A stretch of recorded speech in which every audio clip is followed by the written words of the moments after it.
Hello mga ka-LK, mga B! Char, gaming nga ba ako ani? Bitaw ay nagsabot mi ni Mr. nga kuhaon na niya itong mga kapaya sa luyo. Kay daghay na hinog. Napasagda na siya mga B. Char, naunsa man akong tingog. Uy, maramang nagbibinata. Char, pagapagaw man. Magkuha si Mr. og kapayas niya diri sa luyo. Pero na aning mga manok diri nag-atang kay gitawag ni Mr. iya daw bahugan. Char, ubay-ubay na gini sila diri og ubay-ubay na pud naluto na mo ani. Makalingaw baya pud ni sila tan-awon basta bahugan kay magtapok yun. Kaso lang mag-inawayay pod. O diba nanuhik na ng dako diri. Okay ra untag si Mr. ang nanuhik diri anako, Char. Mga sunod tuig pa siguro ta pwede makalutuan ni pohon, Char. Talay ng gawas ni Soy, ano?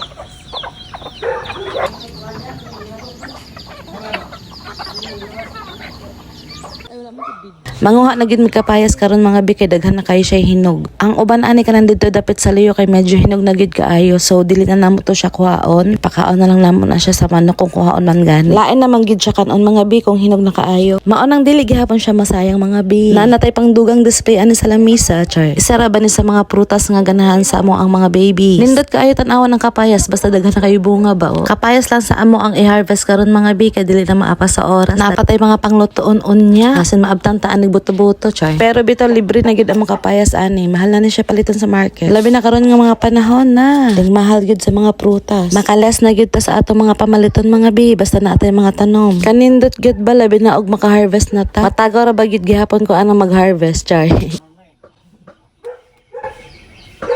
Napay sa diri oh.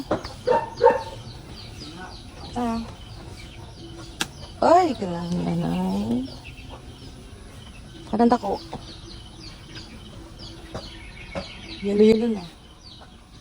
Ay, kung ano naman na. Lata naman na. Kana o gani? Kabangaan.